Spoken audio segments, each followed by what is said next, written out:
من صام رمضان إيمانا واحتسابا غفر له ما تقدم من ذنبه رواه البخاري। আলহামদুলিল্লাহ, শুরুতে আবারও প্রশংসা জ্ঞাপন করছি সেই আল্লাহ সুবহানাহু ওয়া তাআলা, যার বিশেষ তৌফিকে আমরা তার দিনের পথে চলার সৌভাগ্য লাভ করেছি, যিনি আমাদেরকে তার দিনের পথে কবুল করেছেন, তার দিনের পথে চলা সহজ করে দিয়েছেন। সেই আল্লাহ সুবহানাহু ওয়া তাআলার প্রশংসা জ্ঞাপনার্থে বলি আলহামদুলিল্লাহ। অতঃপর অসংখ্য সালাত ও সালাম পেশ করছি প্রিয় রাসূল মুহাম্মদ সাল্লাল্লাহু আলাইহি ওয়াসাল্লাম, তার আসহাবে কিরাম, আহলে বাইত, শেষ দিবস পর্যন্ত তার প্রতিটি একনিষ্ঠ অনুসারীদের উপর। সমবেত মুসল্লিবৃন্দ, আবারও প্রশংসা জ্ঞাপন করছি সেই আল্লাহ সুবহানাহু ওয়া তাআলার, যিনি একমাত্র মানুষের হেদায়েতের মালিক, যিনি কাউকে হেদায়েত দিতে চাইলে, শতজন বাধা দিতে চাইলেও সেই বাধা কার্যকর হয় না। সেই আল্লাহ সুবহানাহু ওয়া তাআলা, যিনি চতুর্দিকে বিরূপ পরিবেশ ও পরিস্থিতিতে এই মুহাম্মাদি তাকওয়া জামে মসজিদ ও মাদ্রাসা গড়ে তোলার তৌফিক দান করেছেন। আলহামদুলিল্লাহ। যেই আল্লাহ এই তৌফিক দিয়েছেন, সেই আল্লাহর প্রশংসার সাথে তার কাছে আমাদের আবেদন, তার কাছে আমাদের চাওয়া, তার কাছে আমাদের দোয়া। আল্লাহ এই মসজিদ ও মাদ্রাসাকে কিয়ামত পর্যন্ত তাওহীদ ও সুন্নাহর প্রচার প্রসারের কেন্দ্র হিসাবে, একটি সুপ্রতিষ্ঠিত কেন্দ্র হিসাবে কবুল করে নিন। এর পিছনে যারা যেভাবে অবদান রেখেছেন, ত্যাগ স্বীকার করেছেন, আল্লাহ সকলের এই অবদানকে কবুল করে এর বিনিময়ে জান্নাতুল ফেরদাউস দান করুন। সমবেত মুসল্লিবৃন্দ, মুমিন ব্যক্তি মর্যাদাপূর্ণ সওয়াবের কাজের কথা শুনলে আনন্দিত হয়, গুনাহের কথা, খারাপ কাজের কথা শুনলে ব্যথিত হয়, কষ্ট পায়। এটি হলো মুমিনের বৈশিষ্ট্য। আমাদের জন্য সেরা মর্যাদাপূর্ণ মাস রমাদান মাস অতি নিকটবর্তী, যা আমাদের জন্য অত্যন্ত আনন্দের বিষয়, অত্যন্ত সৌভাগ্যের বিষয়। আমরা যেন সুস্থতার সাথে, ঈমানের সাথে রমাদান মাসকে পেয়ে রমাদান মাসে আল্লাহর সন্তুষ্টির পথে আমরা অগ্রসর হতে পারি। আল্লাহ আমাদের সকলকে সে তৌফিক দান করুন। সমবেত মুসল্লিবৃন্দ, রমাদান মাসকে সামনে রেখে আমাদের কিছু প্রস্তুতির বিষয় রয়েছে, যাতে আমরা রমাদান মাসের এই মূল্যবান সময়, মূল্যবান সুযোগ ভালোভাবে কাজে লাগাতে পারি। সে লক্ষ্যে আমাদের বেশ কিছু প্রস্তুতির বিষয় রয়েছে। নরমালি আমরা জানি আমাদের জীবনে যে কাজটি যত বেশি গুরুত্বপূর্ণ, সেই কাজের আমরা তত বেশি প্রস্তুতি গ্রহণ করি, সেই কাজের ক্ষেত্রে তত বেশি আমরা আগে থেকেই সতর্কতা অবলম্বন করি।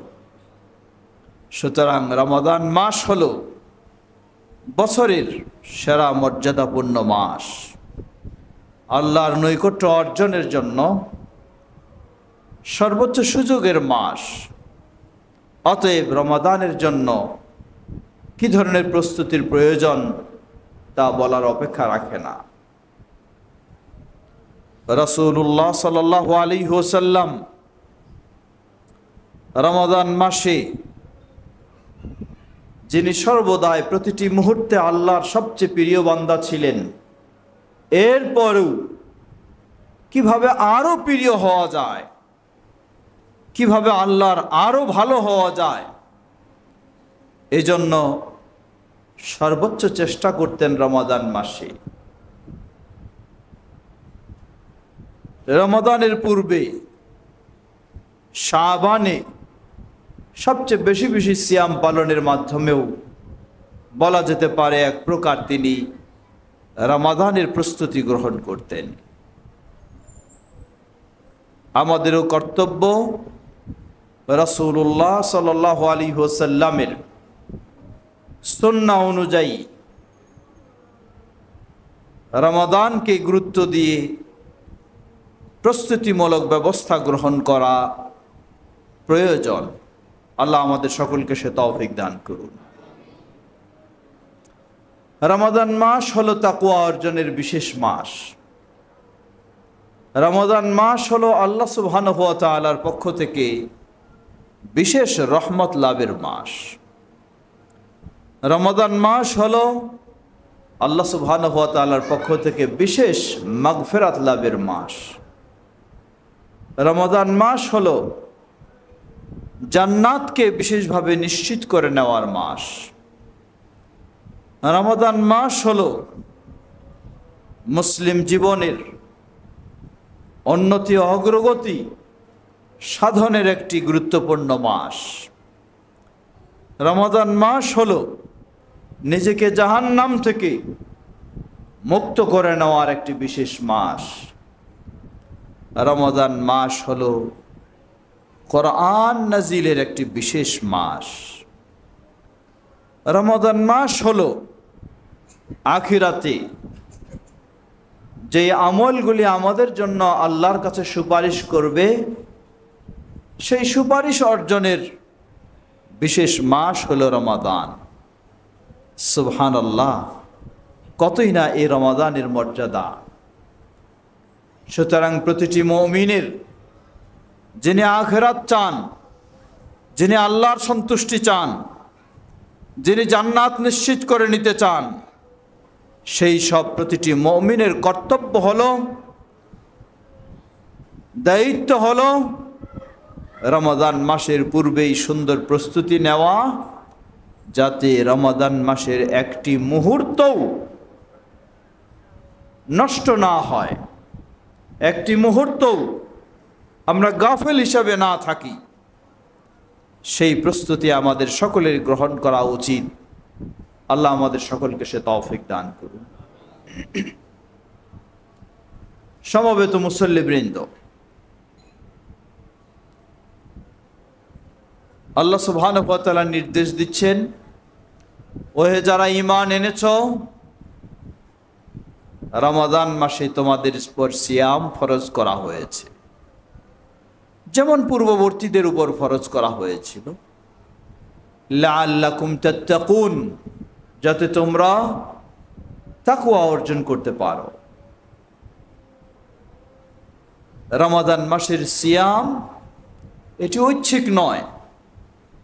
রমাদান মাসের সিয়াম হলো অপরিহার্য বিষয়। কাদের জন্য অপরিহার্য? আল্লাহ রাসূল সাল্লাল্লাহু আলাইহি ওয়াসাল্লাম বিভিন্ন হাদিসে বর্ণনা দিয়েছেন। আর আল্লাহ সুবহানাহু ওয়া তাআলা বলেন, ফামান শাহিদা মিনকুমুশ শাহরা ফালিয়াসুম, তোমাদের মাঝে কেউ যখন এই রমাদান মাসকে পায়, তাহলে তার জন্য অপরিহার্য কর্তব্য হলো রমাদানের সিয়াম পালন করা। এজন্য মৌলিক কতগুলি বিষয় রয়েছে। প্রথম হলো মুসলিম হওয়া, কোনো মুসলিমের জন্য রমাদানের সিয়াম ফরজ নয়, মুসলিম হওয়া। দ্বিতীয়, প্রাপ্তবয়স্ক হওয়া। অপ্রাপ্তবয়স্কদের জন্য রমাদানের সিয়াম ফরজ নয়, তবে অপ্রাপ্তবয়স্কদেরকে প্রশিক্ষণমূলক রমাদানের সিয়াম পালনে বাবা মার ভূমিকা রাখতে হবে। আজকে অত্যন্ত পরিতাপের সাথে আমরা বলতে পারি, বহু মুসলিম বাবা মা রয়েছেন যাদের সন্তানদের বয়স হয় তারা এসএসসি পরীক্ষার্থী অথবা এইচএসসি পরীক্ষার্থী, এর মানে প্রাপ্তবয়স্ক। তাদেরকে পরীক্ষার অজুহাতে, ভালো ফলাফলের রেজাল্টের আশায় আমরা বলে থাকি, বাবা মা তোমাকে সিয়াম রাখতে হবে না, কারণ তোমার পড়ালেখার ডিস্টার্ব হবে, তোমাকে ভালো রেজাল্ট করতে হবে। লা হাওলা ওয়ালা কুওয়াতা ইল্লা বিল্লাহ। কিভাবে একজন মুসলিম বাবা মা সন্তানের জন্য ইসলামের একটি ফরজ বিষয়, যা ইসলামের রোকন, চতুর্থ রোকন, সেই রমাদানের সিয়াম থেকে সামান্য তার পড়ালেখার অজুহাতে বিরত রাখতে পারে? সত্যি কি আপনি মুমিন? সত্যি কি আপনার ঈমান রয়েছে? সত্যি কি আপনি জান্নাত পেতে চান? আপনি কি জাহান্নাম থেকে বাঁচতে চান?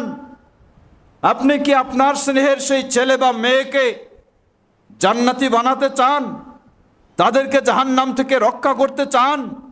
যদি চাইতেন তাহলে ইসলামের এই ফরজ বিষয় থেকে তাদেরকে কখনো বিরত রাখতে ব্যবস্থা নিতেন না,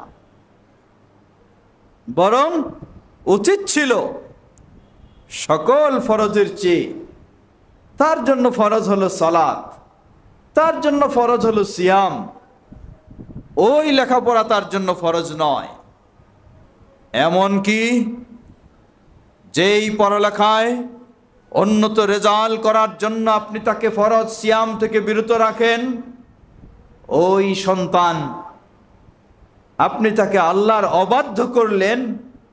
এই সন্তান হতে পারে একদিন বহু উচ্চ শিক্ষিত, কিন্তু কোনো সন্দেহ নেই এই সন্তান হবে তার বাবা মার সে অবাধ্য হবে। কারণ আল্লাহর অবাধ্য যখন সন্তানকে আপনি বানালেন, তাহলে আল্লাহও এই সন্তানকে বাবা মার অবাধ্য বানায় দেবেন। তাই আজকে লক্ষ্য করুন, বাবা মা কত কষ্ট করে সন্তানকে উচ্চ শিক্ষিত করেছে, কিন্তু সেই বাবা মার প্রতি সদাচরণ তো দূরের কথা, বাবা মাকে বৃদ্ধ অবস্থায় ঘর থেকে বের করে বৃদ্ধাশ্রমে আশ্রয় দিয়েছে। এটাই হলো সেই উন্নত শিক্ষা। যদি ওই সন্তানকে আপনি সিয়াম শিক্ষা দিতেন, সালাত শিক্ষা দিতেন, আল্লাহর আনুগত্যশীল বান্দা বানাতেন, তাহলে ওই সন্তান যতই কষ্টে থাকুক বাবা মাকে কখনো তার ঘর থেকে বাইরে বের কখনোই করতো না। বাবা মার প্রতি তার শ্রদ্ধা থাকতো, সম্মান থাকতো, বাবা মার আনুগত্যশীল সন্তান হতো। সুতরাং একটু ভাবা উচিত। লক্ষ্য করুন, আপনি অনেক পরিশ্রম করে তাকে পড়ালেখা খুব ভালো করালেন। আপনি কি জানেন, হতে পারে পরীক্ষার দিন আল্লাহ সুবহানাহু ওয়া তাআলা তাকে বিছানা থেকে উঠতে দেবেন না, বিছানা থেকে উঠার মতো গায়ে শক্তি থাকবে না। কোথায় আপনার প্রস্তুতি, কোথায় আপনার পড়ালেখা, কোথায় আপনার ভালো রেজাল্ট? তার জান নিয়ে এখন আপনার টানাটানি শুরু হয়ে যাবে। সুতরাং উচিত আল্লাহকে ভয় করা। আমাদের মডেল হলেন, আদর্শ হলেন সাহাবায়ে কেরাম। পর্দার আলের মা ও বোনদেরকে স্মরণ করে দিতে চাই। লক্ষ্য করুন, সহিহুল বুখারীর হাদিসে এসেছে, একজন মহিলা সাহাবী তিনি বলছেন, প্রথম হিজরিতে যখন আশুরায়ে মুহররমের সিয়াম পালনের নির্দেশ দেওয়া হলো, রমাদানের সিয়াম তখনও ফরজ হয়নি, তা হয়েছে দ্বিতীয় হিজরিতে। এই আশুরায়ে মুহররমের সিয়ামের যখন নির্দেশ মদিনায় দেওয়া হলো, সেই মহিলা সাহাবী বলছেন, আমরা আমাদের ছোট বাচ্চাদেরকে, যে এখনো প্রাপ্তবয়স্ক হয়নি, আমাদের সাথে তাদেরকেও আমরা সিয়াম রাখালাম। ছোট বাচ্চা একটু পরেই মায়ের কাছে খাওয়া চায়, মা বলছেন আমরা তাকে কিছু খেলনা তার হাতে রেডি করে দিতাম, এই খেলনা নিয়ে খাওয়ার কথা ভুলে যেত, এভাবে আমরা ইফতার পর্যন্ত নিয়ে যেতাম, অতঃপর তাদের সামনে আমরা খাওয়া দিতাম। তারা এভাবে আমাদের সাথে সিয়াম পালনে প্রশিক্ষণ গ্রহণ করত। সুবহানাল্লাহ। এই ছিল সাহাবায়ে কেরামের আদর্শ, যার কারণে সাহাবায়ে কেরাম যেমন শ্রেষ্ঠ জাতি ছিলেন, তাদের থেকে যারা গড়ে উঠেছে তারাও ছিলেন শ্রেষ্ঠ জাতি। তারাই হলেন আমাদের আদর্শ, তারাই হলেন আমাদের মডেল। সুতরাং আমরা বলবো, রমাদানের সিয়াম ফরজ হবে প্রাপ্তবয়স্ক হলে তারপরে, কিন্তু অপ্রাপ্ত যদি হয়, সিয়াম রাখার সামর্থ্য রাখে, তার জন্য ইসলাম ফরজ করে দেয়নি, কিন্তু প্রশিক্ষণমূলক তাকে আপনি মাঝে মাঝে রাখাবেন, বাধ্য করবেন না, মাঝে মাঝে রাখিয়ে তাকে প্রশিক্ষণ দেওয়া আমাদের উচিত। যেই সন্তানকে এইচএসসি পর্যন্ত ভালো ফলাফলের কারণে সিয়াম রাখাননি, ওই সন্তানের পক্ষে দেখবেন পরবর্তীতে সিয়াম পালন করা আসলেই কঠিন হয়ে যাবে। সুতরাং সিয়াম ফরজের আরেকটি দিক হলো সুস্থ হওয়া। যদি কোনো ব্যক্তি রমাদান মাসে অসুস্থ হয়, তার অবস্থা দুই ধরনের হতে পারে। এক, সাময়িক অসুস্থ, এখন অসুস্থ, হয়তো বা আশা করা যায় 2-4 মাসের মধ্যে সে সুস্থ হয়ে যাবে ইনশাআল্লাহ। যদি এমন ব্যক্তি হয়, তাহলে তিনি যখন সুস্থ হবেন তখন রমাদানের সিয়াম পালন করবেন, এখন তার জন্য ছাড় রয়েছে। যদি এমন হয় দীর্ঘমেয়াদী রোগে আক্রান্ত, উদাহরণস্বরূপ কিডনির সমস্যা, হাই ডায়াবেটিস বা আরও কিছু, যেগুলির কারণে এই লম্বা সময় কোনো কিছু পানাহার বর্জন করে থাকা তার পক্ষে কোনোভাবেই সম্ভব নয়, কিন্তু এই রোগটাও খুব দ্রুত সেরে যাবে এমন নয়, স্থায়ী রোগের মতো, তাহলে এই ব্যক্তির জন্য বিধান হলো তিনি সিয়াম পালন করবেন না, তবে এর বিনিময়ে প্রতিদিন একজন দরিদ্র মানুষকে খাওয়াবেন। আমাদের সমাজের কিছু ধারণা রয়েছে, বলা হয় যে একজন মানুষকে রোজা রাখাতে হবে। না, রোজা রাখানো নয়, তিনি তো তারটা রাখবেন, আপনি তাকে প্রতিদিনের বিনিময়ে একজনকে খাদ্য দেবেন। এই খাদ্য যদি আপনি খাওয়াতে পারেন রান্না করে, আলহামদুলিল্লাহ, না হলে আপনি তাকে খাদ্য দেবেন প্রতিদিনের বিনিময়ে 1.25 কেজি, অর্ধ সা 1.25 কেজি চাল দেবেন, যদি কিছু আরও বাড়তি টাকা পয়সা দিতে পারেন দিবেন। এরপরে রমাদান মাসে কেউ যদি সফর অবস্থায় থাকে, তার অবস্থা দুটি হতে পারে। সফর অবস্থায় থাকলে যদি সে সিয়াম পালনে সহজভাবে সিয়াম পালন করতে পারে, এটি তার জন্য খুব কষ্টদায়ক নয়, তাহলে সিয়াম পালন করা অনুমতি রয়েছে। আর যদি সফরে কষ্টদায়ক হয়, তাহলে তার জন্য ছাড় রয়েছে, তিনি রমাদানের পরে যখন এই সুযোগ হবে তখন তিনি সিয়াম পালন করবেন।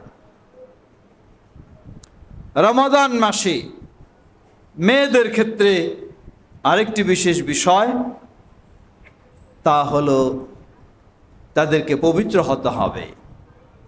রমাদান মাসে কোনো মেয়ে মানুষের যদি পিরিয়ড শুরু হয়ে যায়, তাহলে যতক্ষণ না পিরিয়ড থেকে মুক্ত হয় ততক্ষণ তার সিয়াম রাখা তার জন্য বৈধ নয়, সালাত বৈধ নয়। এজন্য তিনি এই সময়গুলিতে ছাড় দেবেন।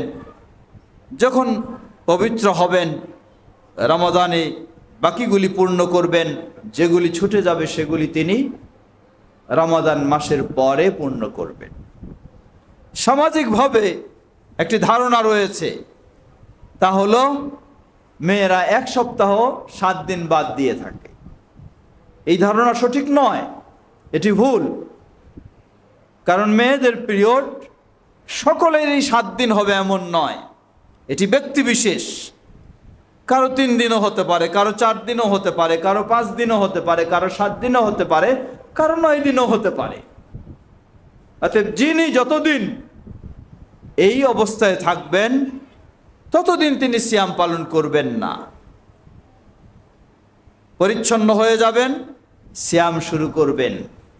আর এই ছুটে যাওয়া সিয়ামগুলি রমাদানের পরে তিনি কাজা আদায় করবেন। রমাদান মাসে কোনো মেয়ে মানুষ যদি সন্তান সম্ভবা হয়, গর্ভে সন্তান রয়েছে, অথবা সদ্য সন্তান জন্ম লাভ করেছে,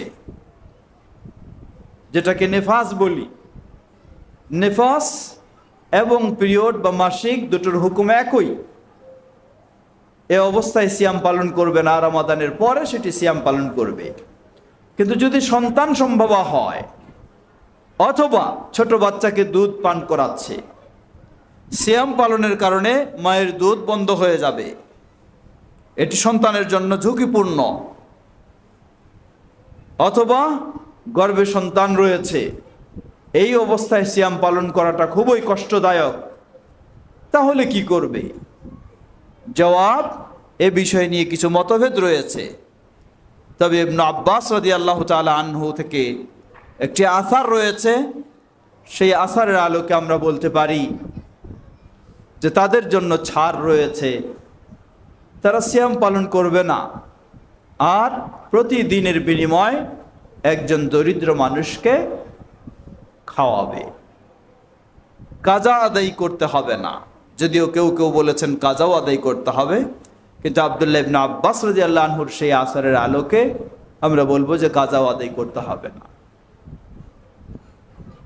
এভাবেই রমাদান মাসকে যারা পাবে তাদের জন্য অপরিহার্য, অর্থাৎ প্রাপ্তবয়স্ক হলে, মুসলিম হলে, প্রাপ্তবয়স্ক হলে, সুস্থ হলে, স্বগৃহে থাকলে, মেয়েদের ক্ষেত্রে পবিত্র হলে, ওই ব্যক্তির জন্য রমাদানের সিয়াম পালন করা ফরজ।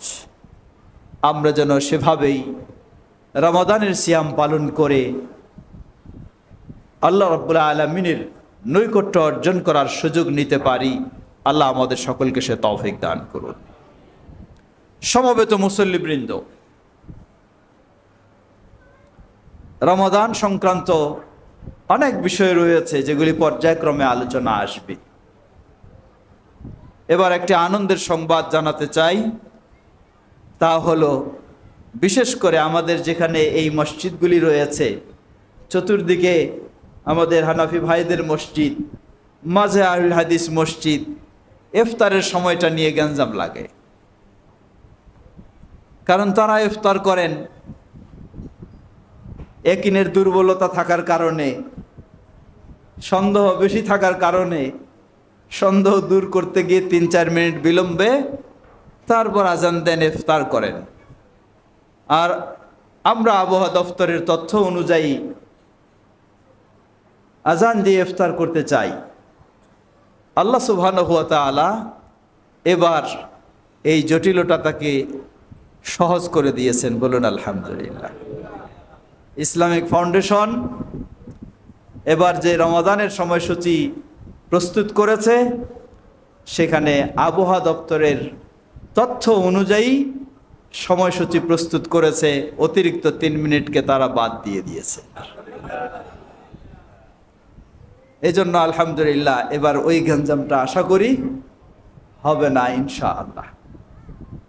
এমনকি ইসলামিক ফাউন্ডেশন সব জেলাগুলিকেও চিঠি প্রেরণ করেছে যে আবহাওয়া অধিদপ্তরের তথ্য অনুযায়ী আপন আপন জেলার সময় অনুযায়ী অতিরিক্ত 3 মিনিট সন্দেহ দূর করার জন্য বাদ দিয়ে যেন জেলা পর্যায়েও রমাদানের ইফতারের সাহারির সময়সূচি প্রস্তুত করা হয়, সেই নির্দেশনাও দেওয়া হয়েছে। আমরা কৃতজ্ঞতা জানাই কোরআন সুন্নাহ অনুযায়ী এই সঠিক সিদ্ধান্ত গ্রহণ করার জন্য, এবং দোয়া করি পর্যায়ক্রমে সব ক্ষেত্রেই এই ধরনের সুন্দর সিদ্ধান্তে যেন আসতে পারে, আল্লাহ সে তৌফিক দান করুন। আমরা যেন সেই রমাদান মাস পেয়ে আমাদের জীবনকে, ঈমানকে আরও সুন্দর করতে চেষ্টা করতে পারি। আল্লাহ আমাদের সকলকে সে তৌফিক দান করুন। আলহামদুলিল্লাহ, আলহামদুলিল্লাহ রাব্বিল আলামিন, ওয়াসসালাতু ওয়াসসালামু আলা আবদিল্লাহি ওয়া রাসূলিহি নবিয়িনা মুহাম্মদ ওয়া আলা আলিহি ওয়া সাহবিহি আজমাইন, আম্মা বাদ। সমবেত মুসল্লিবৃন্দ, একটু ভিন্ন প্রসঙ্গে আসি। প্রথম প্রসঙ্গ হলো জুমার প্রসঙ্গ। জুমার সালাত প্রাপ্তবয়স্ক পুরুষ, স্বগৃহে অবস্থানকারী সুস্থ মানুষদের জন্য ফরজ, নারীদের জন্য ফরজ নয়, অসুস্থের জন্যও নয়, মুসাফিরের জন্যও নয়। সুতরাং জুমার সালাতে সর্বোচ্চ গুরুত্ব দিয়ে আমাদেরকে মসজিদে আসার চেষ্টা করতে হবে। কখন আসব? আসার সময় কখন? জবাব, একটি হলো আসার সময় ফরজ, আরেকটি হলো আসার সময় মুস্তাহাব। ফরজ হলো আল্লাহ সুবহানাহু ওয়া তাআলা বলেন, ইয়া আইয়ুহাল্লাযীনা আমানু ইযা নুদিয়া লিস-সালাতি মিন ইয়াউমিল জুমআহ ফাসআউ ইলা যিকরিল্লাহ ওয়া যারুল বাই'। যখন খুতবার আজান দেওয়া হয় তখন সব কিছু বর্জন করে, ব্যবসা বাণিজ্য কাজকর্ম বর্জন করে মসজিদের দিকে ছুটে যাও। এই সময়ের পর আর কারো বিলম্ব করার কোথাও এঙ্গেজ হয়ে থাকার সুযোগ নেই। থাকলেই গুনাহগার হবেন তিনি। সাধারণ গুনাহ নয়, এটি কবিরা গুনাহ হবে। এটি হলো ফরজ সময়। মুস্তাহাব সময় আল্লাহ রাসূল সাল্লাল্লাহু আলাইহি ওয়াসাল্লাম বলেন, জুমার খুতবার পূর্বে 5টি সময় রয়েছে। প্রথম সময়ে যে আসবে সে যেন একটা উট কুরবানি দিলে যে সওয়াব পাওয়া যায় সেই সওয়াব লাভ করবে। দ্বিতীয় সময়ে যে আসবে সে যেন একটা গরু কুরবানি দিলে যে সওয়াব পাওয়া যায় সেই সওয়াব পাবে। তৃতীয় সময়ে যে আসবে সে যেন একটা ছাগল দুম্বা কুরবানি দিলে যে সওয়াব পাওয়া যায় সেটি পাবে। চতুর্থ, সে একটি মুরগি জাতীয় প্রাণীর কোরবানির যে সওয়াব সেটি পাবে। পঞ্চম, একটি ডিমের সাদাকার সওয়াব পাবে। এরপরে আর সুযোগ নেই বিশেষ সওয়াব পাওয়ার। প্রথম সময়টা কখন থেকে শুরু হয়? হাদিসে শুধু আসা আল উলা, প্রথম সময়, দ্বিতীয় সময় এই বলা হয়েছে। এবং এটি শুধু একজনের জন্য নয়, একটি সময়, এই সময়ের মধ্যে 10 জনও যদি আসে সেই 10 জনেই সেই মর্যাদা লাভ করবে। অনেকে বুঝে থাকি যে প্রথম ব্যক্তি পাবে এই, দ্বিতীয় ব্যক্তি পাবে এই, না। এটি হলো প্রথম সময়ের মধ্যে যারাই আসবে তারাই উটের কুরবানির সওয়াব পাবে। দ্বিতীয় সময়ের মধ্যে যারাই আসবে তারাই গরু কুরবানির সমান সওয়াব পাবে। এই সময়টি নিশ্চয়ই খুতবা শুরু হওয়ার আগে। সেটি কি সূর্য পশ্চিম আকাশে ঢলে যাওয়ার পর, না সকাল থেকে? জবাব, সূর্য পশ্চিম আকাশে ঢলে যাওয়ার পর তো সময়ই থাকে না, সাথে সাথে খুতবাই শুরু হওয়ার সময়। তাহলে এটি আরও আগে থেকে হতে পারে, সেটি সকাল থেকেও, আল্লাহু তাআলা আলাম। তবে যে সবচেয়ে আগে আসার চেষ্টা করবে সেই পাবে ইনশাআল্লাহ। এটি এক মর্যাদা। দ্বিতীয় মর্যাদা, রাসূলুল্লাহ সাল্লাল্লাহু আলাইহি ওয়াসাল্লাম বলেন, কয়েক হাদিসের মিলে কথাগুলি বলছি।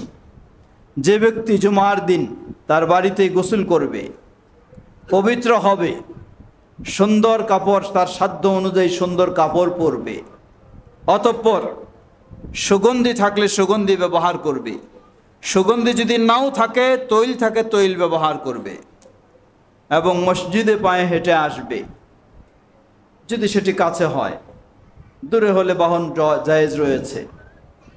অতঃপর মসজিদে এসে যেখানেই জায়গা পাবে, মানুষের মাঝে ভাগাভাগি করে সামনে যাবে না, সেখানেই 2 রাকাত দখুল মসজিদ পড়ে বসে যাবে। অতঃপর মনোযোগ সহকারে খুতবা শুনবে এবং ইমামের সাথে 2 রাকাত জুমার সালাত আদায় করবে। রাসূলুল্লাহ সাল্লাল্লাহু আলাইহি ওয়াসাল্লামের একাধিক হাদিসের আলোকে এই ব্যক্তির মর্যাদা হলো, প্রথম মর্যাদা হলো যত পা, যত কদম ফেলে আসবে, প্রতি কদমে একটি করে সওয়াব দেওয়া হবে, প্রতি কদমে একটি করে গুনাহ মাফ করে দেওয়া হবে, প্রতি কদমে একটি করে মর্যাদা বৃদ্ধি করে দেওয়া হবে। দ্বিতীয়, যেই জুমা গত জুমায় এসেছে, এই থেকে আবার আজকের জুমাও যদি আসে, তাহলে এই 7 দিন অতিরিক্ত আরও 3 দিন, 10 দিনের গুনাহগুলিকে ক্ষমা করে দেওয়া হবে। তৃতীয়, যেটি তিরমিজির হাদিসে এসেছে, ওটি সহিহ, আপনি যত দূর এসেছেন, যত দূর থেকে যত পা ফেলে এসেছেন, প্রতি কদমে 1 বছরের নফল সালাতের এবং 1 বছরের নফল সিয়ামের সওয়াব আপনাকে দান করা হবে প্রতি কদমে। সুবহানাল্লাহ।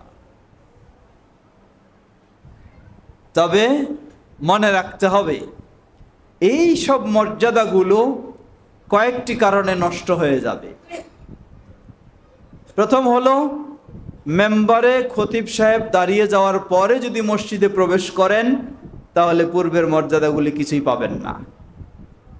দ্বিতীয়, মসজিদে আগেই প্রবেশ করেছেন, কিন্তু 2 জন মানুষের মাঝে ভাগাভাগি করে করে টপকে সামনের কাতারে যাওয়ার চেষ্টা করেছেন, তাহলে সব মর্যাদা বাতিল হয়ে যাবে। তৃতীয়, কারোর সাথে কথা বলেছেন, কোনো আলাদা কাজ করেছেন, এমন কি আপনার পার্শ্বে কেউ কথা বলেছে, আপনি তাকে বলেছেন যে চুপ করো, এটুকু বলেছেন, ফাকাদ লাগাউতা, আপনি আপনার জুমার মর্যাদাকে নষ্ট করে ফেললেন। অতএব অত্যন্ত খুতবা শুরু হয়ে গেলে মনোযোগ সহকারে নীরবে বসে, এমনকি দোয়া দুরুদেও আপনি ব্যস্ত থাকার সুযোগ নেই, আপনার উচিত খুতবা শোনা। কিন্তু আফসোসের সাথে বলতে হয়, খুতবা শুনে তো ঘুম চলে আসে। কেনই বা ঘুম আসবে না? আপনি খুতবা শোনেন, বাঙালি মানুষ কিছুই তো বুঝেন না। আমাদের দেশে খুতবা ফরজ করে নেওয়া হয়েছে আরবিতেই হবে। আহলুল হাদিসেরা মনে করে না, শুরু হবে আরবিতে, অতঃপর মুসল্লিদের ভাষায় কোরআন সুন্নাহর ব্যাখ্যা দেওয়া, সেটি শরীয়ত সম্মত, এটি খুতবার লক্ষ্য উদ্দেশ্য সফল হয়, তাই এটি অবশ্যই জায়েজ রয়েছে। আশ্চর্যের বিষয় হলো, প্রসিদ্ধ 4 ইমাম, ইমাম আবু হানিফা রাহিমাহুল্লাহ, ইমাম মালিক, ইমাম শাফি, ইমাম আহমদ বিন হাম্বল রাহিমাহুল্লাহ, 4 ইমামের মাঝে যেই ইমাম ভিন্ন ভাষায়, আরবি ছাড়া ভিন্ন ভাষায় খুতবা দেওয়ার সবচেয়ে বেশি ছাড় দিয়েছেন, সেই ইমাম হলেন ইমাম আবু হানিফা রাহিমাহুল্লাহ। আর অথচ আমাদের দেশে সেই ইমামের অনুসারী হয়েই আরবি ভাষা ছাড়া অন্য কোনো ভাষায় খুতবা এলাও করে না, বরং বেদাত বলে। এটি আশ্চর্যের বিষয়, মানে ইমাম আবু হানিফা রাহিমাহুল্লাহকেও তারা মানতে রাজি না। অপরদিক, খুতবা যখন শুধু আরবি ভাষায় দেওয়া হয়, যার কারণে কি হয়, আরেকটি বেদাত চালু হয়েছে। কি বেদাত? রাসূল সাল্লাল্লাহু আলাইহি ওয়াসাল্লাম থেকে একটি হাদিস, যদিও সেই হাদিসটি দাঈফ, কিন্তু সাহাবীদের থেকে সহিহ হিসাবে, মাওকুফ হিসাবে বর্ণিত হয়েছে। আত-তাহাল্লুক ক্বাবলা আল-খুতবাতিল জুমআ, জুমার খুতবার পূর্বে গোলাকার হয়ে বসে আলোচনা করা এটি নিষিদ্ধ। কিন্তু তারা কি করলেন, আরবিতে খুতবাটা বাধ্য করে নিয়ে মানুষ কিছুই বুঝে না, এখন একটা বিকল্প পথ বাইর করলেন, তাহলে তৃতীয় খুতবা চালু করলেন বয়ানের নাম দিয়ে। এটি অবশ্যই বেদাত, নিষিদ্ধ। আপনি একদিকে কঠোরতা অবলম্বন করতে গিয়ে আরেকদিকে নিষিদ্ধ কাজে লিপ্ত হলেন। সমবেত মুসল্লিবৃন্দ, সুতরাং খুতবার বিষয়ে আমাদেরকে অবশ্যই বিশেষ গুরুত্ব দিতে হবে। খতিবের জন্য কিছু শর্ত রয়েছে সুন্নাহ মাফিক খুতবা হওয়ার। সেগুলির মাঝে খতিব যিনি খুতবা দেবেন তাকে অবশ্যই রাসূল সাল্লাল্লাহু আলাইহি ওয়াসাল্লামের সুন্নাহ অনুযায়ী বিষয়গুলিকে লক্ষ্য রাখতে হবে। আপনারা যদি জায়গা থেকে থাকে সামনে একটু এগিয়ে আসুন, যাতে পিছনের মানুষেরা বসতে পারে। আপনারা এগিয়ে আসুন, এটি খতিব বলতে পারে, তাহলে আসা জায়েজ হবে। আর খতিব না বললে ভাগাভাগি ঠেলাঠেলি করে যাওয়া জায়েজ হবে না। সামনেগুলি পূরণ করে ফেলুন।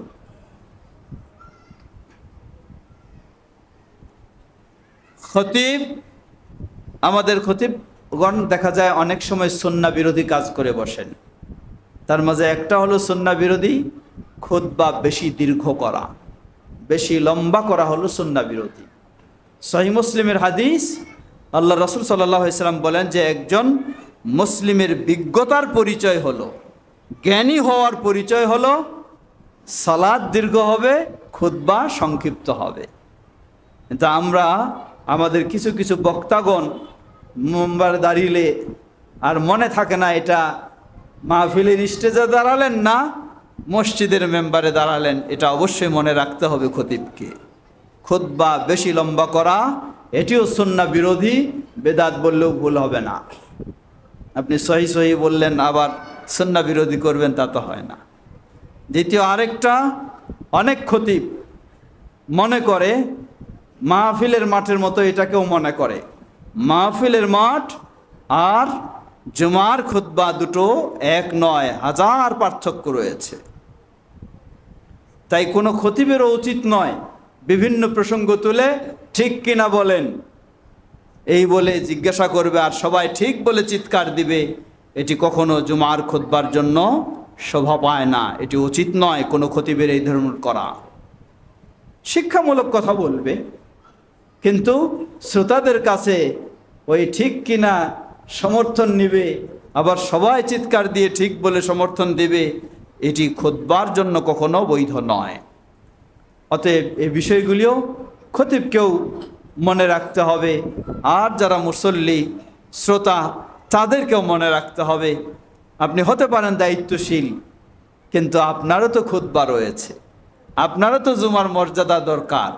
এজন্য আগে থেকে এই বিষয়গুলিকে সম্ভব অনুযায়ী সেটিং করে নেওয়া, যাতে খুতবার সময় আপনাকে এদিক সেদিক দৌড়াতে না হয়, এটা সেটা মানুষকে বলতে না হয়, সেটি চেষ্টা করা উচিত। আমরা যেন সকলেই সুন্নাহ অনুযায়ী আমাদের সব কাজগুলি সঠিকভাবে পালন করতে পারি। আল্লাহ আমাদের তৌফিক দান করুন। সমবেত মুসল্লিবৃন্দ, গত কয়েকদিন আগে অনুষ্ঠিত হলো বাংলাদেশ জমিয়তে আহলে হাদিসের সেই আন্তর্জাতিক মহাসম্মেলন, সেই আশুলিয়া বাইপাইলে, যেখানে আপনাদের হয়তো অনেকে উপস্থিত ছিলেন।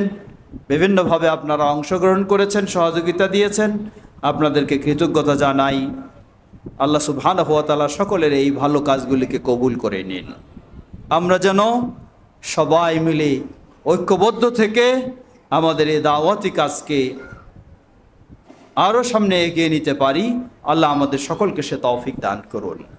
তাই পরিশেষে সকলকে অনুরোধ জানাবো, আলহামদুলিল্লাহ, এই মোহাম্মদিয়া তাকওয়া মসজিদের বয়স খুব বেশি হয়নি, কিন্তু অনেক ইতিহাস রয়েছে, কত বাধা, কত বিপত্তি, কত সমস্যা। আল্লাহ সুবহানাহু ওয়া তাআলা সবগুলিকেই সমাধান করে এ পর্যন্ত অগ্রসর হওয়ার সুযোগ করে দিয়েছেন, আলহামদুলিল্লাহ।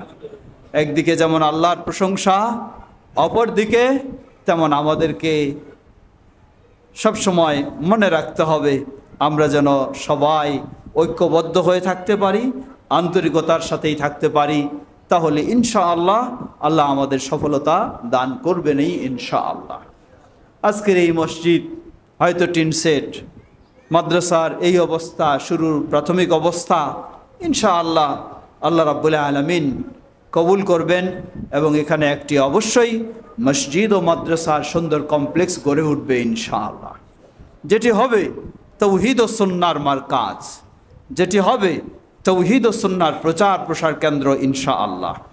সেই লক্ষ্যকে সামনে রেখেই আমরা যেন সবাই ঐক্যবদ্ধ হয়ে আন্তরিকতার সাথে এগিয়ে যেতে পারি। বাংলাদেশ জমিয়ত আহলে হাদিস সেই আহ্বানে জানায়। আল্লাহ আমাদের সবাইকে সে তৌফিক দান করুন। ইবাদাল্লাহ রাহিমাকুমুল্লাহ, আল্লাহুম্মা সাল্লি আলা মুহাম্মদ ওয়া আলা আলি মুহাম্মদ কামা সাল্লাইতা আলা ইব্রাহিম ওয়া আলা আলি ইব্রাহিম ইন্নাকা হামিদুম মাজিদ। আল্লাহুম্মা বারিক আলা মুহাম্মদ ওয়া আলা আলি মুহাম্মদ কামা বারাকতা আলা ইব্রাহিম ওয়া আলা আলি ইব্রাহিম ইন্নাকা হামিদুম মাজিদ।